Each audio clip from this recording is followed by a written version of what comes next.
Hey folks, welcome back to I Dream of Indie. Ole Gamer Joe here today with another review. We're looking at Towaga Among Shadows on the Nintendo Switch, a game that was previously released onto the Apple Arcade. It will be coming to Steam on July 14th of 2020. This one was published by Forever Entertainment and is an action arcade-style game. Towaga Among Shadows puts you in control of a spirit warrior tasked with taking down the evil Metnol, the Voidmonger, and his dark foes. As you travel through a variety of different mystical worlds, taking down these hordes of demons and this mystical warlord, you'll find yourself centered in the middle of the screen most of the time, unable to move your feet, blasting away with a beam attack on the right stick. Outside of your standard beam attack, you'll also have a few spells at your disposal, though you can only equip one at a time, and these are attached to the ZL button and can only be used in short bursts. Yes, there is a little bit of a cooldown meter which stops you from spamming away with your special magic abilities, which range from ice attacks, which can freeze your enemies for a brief moment, or also a vampire attack which can suck the blood out of flying foes and give you a little bit of health restoration. And there's a decent variety of enemies too, some of which offer up different attacks that they'll throw at you. And of course, eventually you'll come across some boss characters which have unique patterns of their own, but outside of that, there's also flying sections which you're not stuck in place for. These allow you to fly around the sky freely, blasting away with the right stick, but they do away with your special ability on the ZL button, so you can no longer access spells while you're in this mode of play. So in terms of gameplay, this is a very simplistic arcade-style game without a lot of mechanics to it or a lot of depth, but you can actually upgrade a bit in this game, which I appreciated. Upgrades include the ability to raise the amount of health that you have, the size of your beam, or you can also upgrade spells individually to make them more powerful. The way that you'll pay for these upgrades involves using the shards that you've collected off of fallen foes throughout the gameplay. One downside to these upgrades too is the fact that I felt like I was a little bit overpowered. I rarely died throughout the experience. I was able to complete the game pretty much in one sitting with maybe 2 or 3 deaths total, and that was only on bosses. Even the last boss himself I was able to take down pretty much by standing there and just blasting away. However, that said, you do end up unlocking a far more difficult void mode that might keep you playing a little bit longer. Outside of that, there are 2 survival modes that you can unlock, one for the free flying areas of the game and one where you're just standing still, but the goal of both is the same: to survive for as long as possible without the enemies taking you out. Overall, Towaga has simplistic gameplay that is easy for anyone to get into, but it may struggle to hold your interest just because of the fact that it gets rather boring pretty quickly. The most exciting aspect of this game though is definitely its visual style, which is really beautiful, very striking, cartoony, hand-drawn, looks absolutely fantastic. Animations across the board are really breathtaking, and all of the different abilities that you unlock are interesting to look at, even though they aren't all that interesting to use. This is a really wonderful looking title. If I had one knock against the visual style of this title, I would say that it's the fact that the enemies all look pretty similar to one another, despite the fact that they do throw different attacks your way. But overall, Towaga looks quite captivating and magical at almost all times.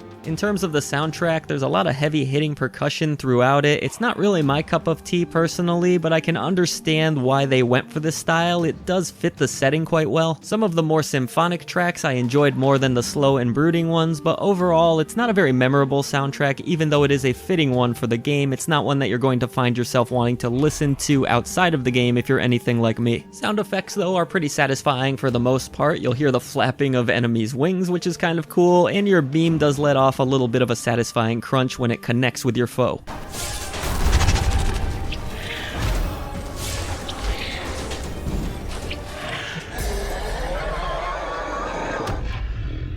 Towaga is not a particularly memorable game, but it's not a bad one either. I did have some fun with it for a while, even though the core gameplay wore thin on me rather quickly. I personally feel like restricting your movement for so much of this game hurts the game as a whole. I do wish that you had more free movement like you do in the flying sections, which do end up being a little more fun despite the fact that they aren't fully realized either. The upgrades and few unlockables that you'll come across do add a little bit of incentive to push forward, and for what it's worth, I did end up completing the game, so that says something to it. I should also mention there is a multiplayer mode which has you battling against each other, up to 4 players. Unfortunately, I wasn't able to check this mode out for the review. Overall, this one's just okay. I think it's going to wear thin rather quickly on the average gamer, but the art style is always impressive and beautiful to look at. Towaga Among Shadows is a pretty game, and I think with a little more gameplay variety, it could have been a great one as well.